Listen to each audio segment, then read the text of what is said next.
just follow the light of the northern stars. Whoa, it's a place anybody can go to get away. Whoa, back to yesterday. I got pictures and stories and songs in my brain. All I gotta do is get back on the memory train. When it comes to a stop, I'm back there again. Way, hey, back in the old days. I saw my mama and my daddy build a cabin out of logs. I see my brothers and my sister picking mushrooms in the bogs. We was living off the land, but living high on the hog. Way, hey, back in the old days. Well, I'm a son of the midnight land. I'm just a barefoot boy and a homestead child. But I know the trails taken to the places where the rivers are glacier cold and the land's still running wild. Whoa, you never have to go far.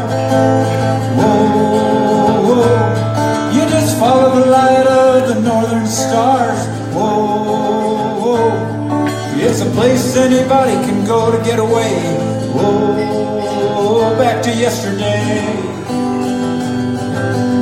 Close your eyes and I'll take you back to that faded green military rucksack where a gorgeous Swiss immigrant woman with long golden hair took the time out of her busy homesteading life, pickling, canning, hunting and gathering, taking care of kids, taking care of animals, and my dad, and still took time to pass on her love of music and culture and art to that little boy riding on her back.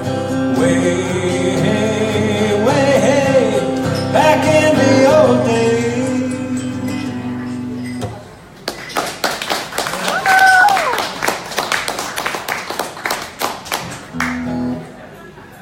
There's, 20 chapters or so in this book, and one of them is dedicated to yodeling.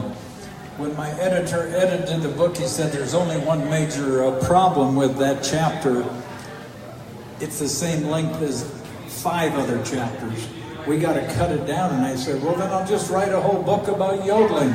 Because when you're a yodeler,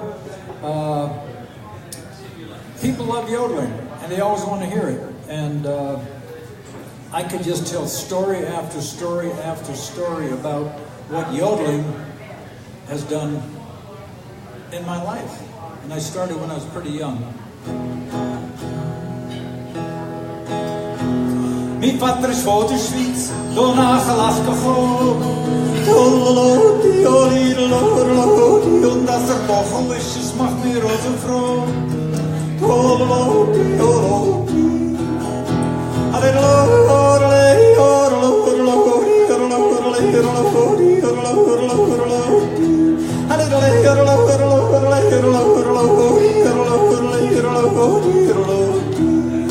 He came to Alaska with my mother by the hand. Came to Alaska with my mother by the hand. I already said, I'll say it again.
Well, Shane, I was really hoping, but I don't think that you brought me a turmeric drink. Well, it's just plain water, there's a tear in my eye. I was hoping I'd get me a turmeric high, a little bit of turmeric.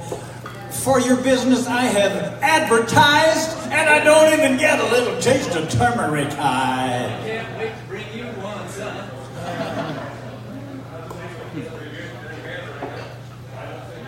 So, you are my practice audience. I'm going to have to, as I go around the country, I'm going to have to tell people, what's your book about? What's my book about? My book is about how I got here from there. My book is about celebrating getting to a higher place in the mountain of life where I can look back and say, whew, that was some tough shit I slogged through down there, some swamps, some tough going. I still see I got some ways to go before I reach the summit. But you know what?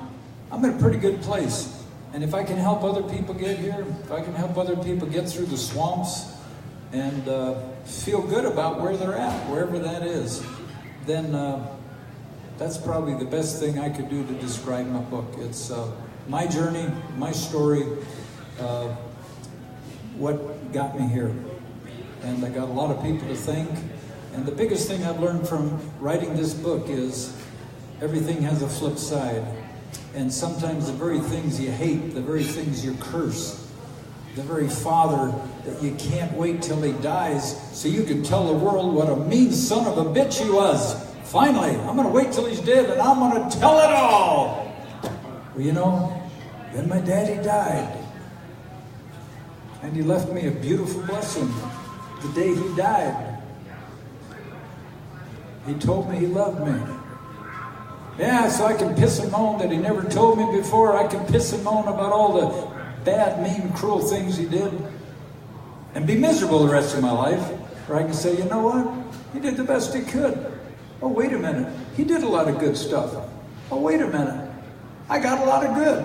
I better start celebrating that. I don't care if that's 50%, 20%, or if only 5% of what he gave me was good. I choose to look at that 5%. Because you know why? Because I'm happier when I do. And I had a dream about him the other night, and he's happier too. So that in a nutshell is what my book's about. And I hope to help someone recorded that, because I'm not sure I could say it again. But that's about what my book's about. So thrilled to share my first book with this special audience. A quick story about small audiences. My daughter Jewel and I were once playing at an AMVETS, American Veterans. There was one veteran at the bar, way down there. And Jewel had a bad attitude. She was not singing good at all. She was just like, she looked sour, she sang sour, and I said, what's going on? She said, ain't no listening, Dad. I said, there's one guy down there. He's drunk, look at him. He could hardly hold his head up. I forget what I said to her, but it was something to the effect of, you always give your best. To this day, she gets on stage, and she remembers that. Well, 10 minutes later, that drunk veteran comes staggering up to the stage, and he looked at Jewel and he said, what's your problem? And he walked out the door, and I looked at her and I go, huh? One person, a million people.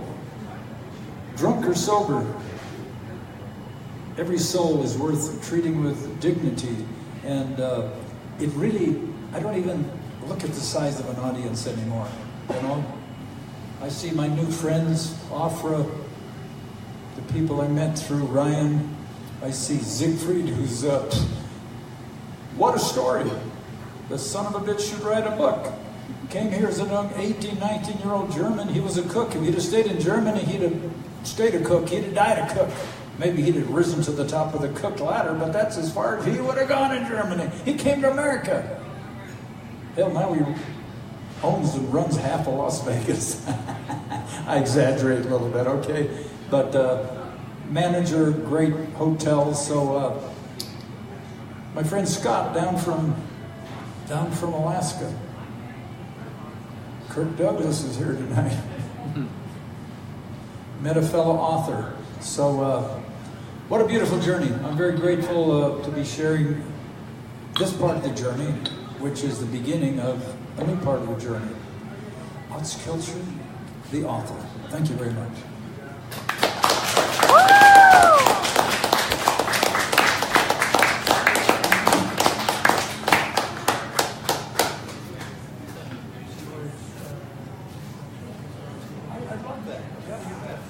So guys, if anybody would like to ask any quick questions, I think we have some people on Facebook, right? Yeah, we do. Do we have any questions on Facebook? Give them a little bit of time to type. Okay, they're typing. Someone asked if he's coming to San Diego.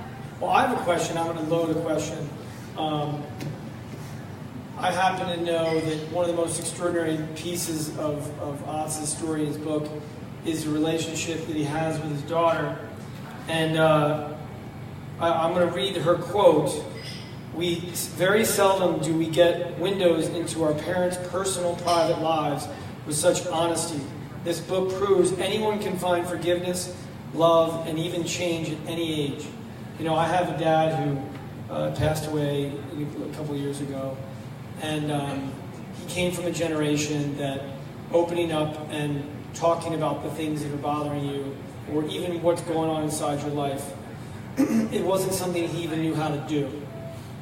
So when I met Jules' father, and I see someone who's older, younger than my father, but older, and his vulnerability and his willingness to be honest about errors that he's made and open about his life experiences and how he's changed as a human being, it blows my mind. And I can't imagine, like Jules has told me what that's done for her as a daughter and how it's inspired her. But I'd like you to share with them, you know, maybe a little bit about how your relationship with Jules started and how it middled and how it ended and how it's going now, if you don't mind. And your other kids. Can everybody hear me? It's better with the mic if we're doing the mic. Use the mic.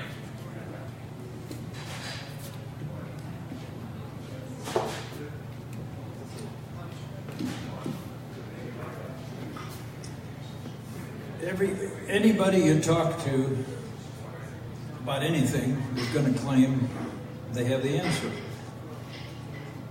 Always be suspicious of anybody who says they have an answer for you.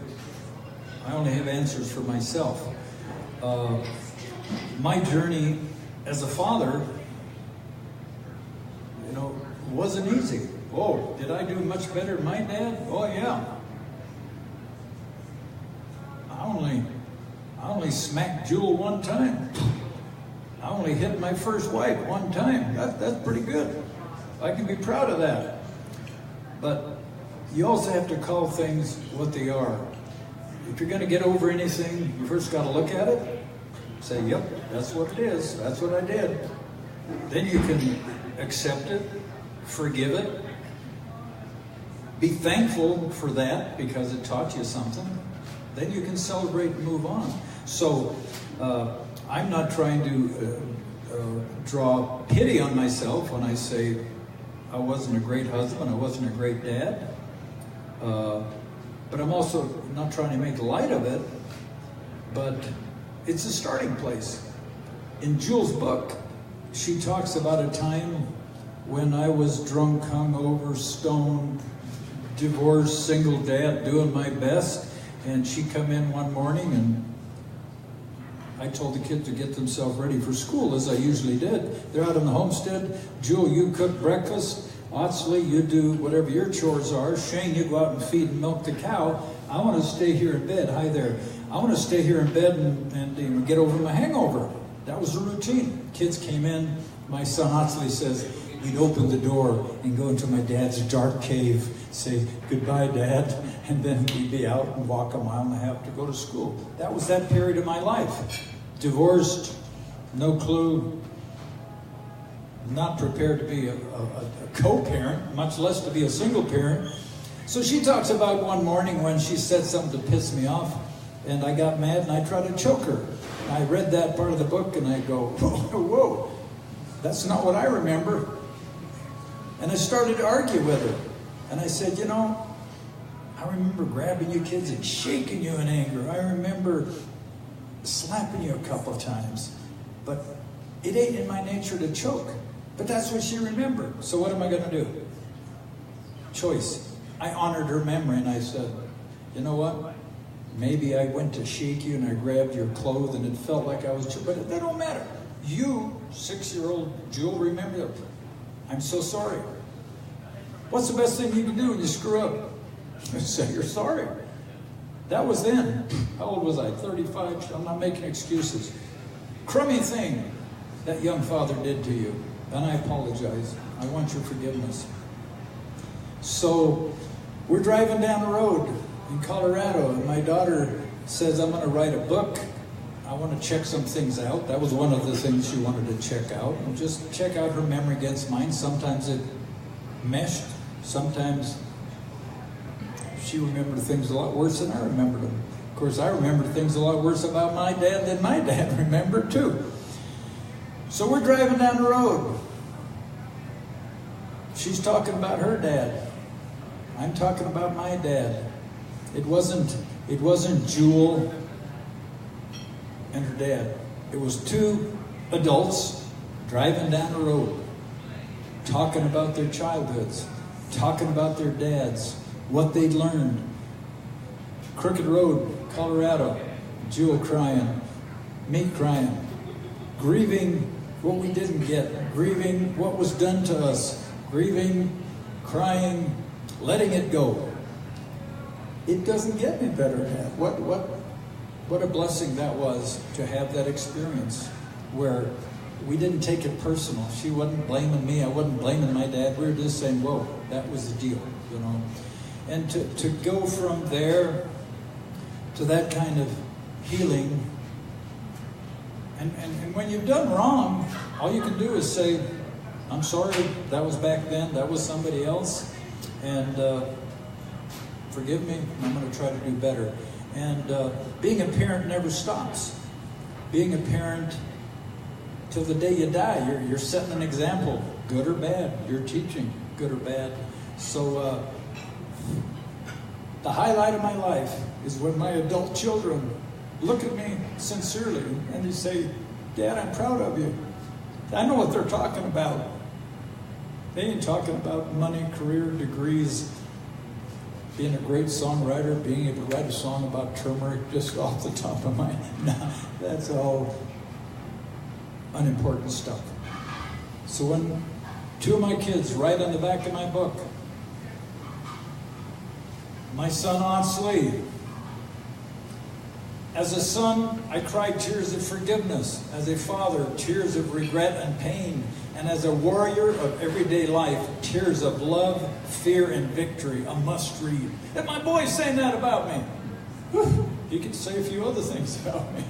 My daughter, what a rare, I'm not bragging saying, whoa, I'm cool. My kids love me. No. I'm saying it just feels damn good to get to a place in life where you can look at yourself in the mirror, where you can begin to grasp what self-love is all about, and where you can begin to believe you're lovable, and where you can begin to believe it when your kids say, I'm proud of you. Hallelujah, praise the Lord. Woo! Let's move on to online questions. They want to know if there's more book signings they can go to. Are there more book signings they can go to? I look at book signings like making a big pile of hotcakes. We're going to be making a big pile of hotcakes during the next few months, and we're going to be flipping them suckers and handing them out left and right all across the country. There you go. If they go on his Facebook, the publisher will put all the locations. There's going to be 2 or 3 in Vegas, and then there'll be a bunch all over Philadelphia, Oregon, Washington, New York, etc. All right, one last question? Anybody from the in-house? So, are you a better husband now? You'd have to ask my current wife, number 5. Of course, she didn't know me through 1, 2, 3, and 4. So I'm not sure what my marks would be. I think they'd be pretty good. I mean, I think they're terrific because I'm comparing to a 20-year-old clueless first marriage where everything that went wrong was her fault. Everything I felt that I didn't like was her fault. Because that's what my daddy taught me. When something happens, blame somebody around you as quick as you can. blame someone who's close to you as quick as you can, preferably your children or your wife. So that's what I did. You know, so yeah, I believe I'm a much better husband. Now, I made the mistake once of asking my wife, we had friends over for dinner, talking about patience, and I said, wouldn't you say I'm a much more patient guy? Thinking she'd compare me to what I was when I was 20. And she said, well, maybe a little. I was shocked. I wanted to get mad at her, but I couldn't because there was company at the table. So after they left, I didn't get mad at her. I just said, really? She said, well, yeah, I guess you're a little better. So it's all relative, but you know, when it comes right down to it, it's what I think of myself. I have to compare myself. I have to judge myself. I have to live with myself, and what you and you and you and even my current wife think of me isn't near as important as what I believe about myself. Short answer, hell yes, I'm a better husband. Thanks, Alex. Appreciate it. All right, so if anybody wants to grab a book, if you haven't already, you can do so. Caitlin will help you. And thanks, everybody, for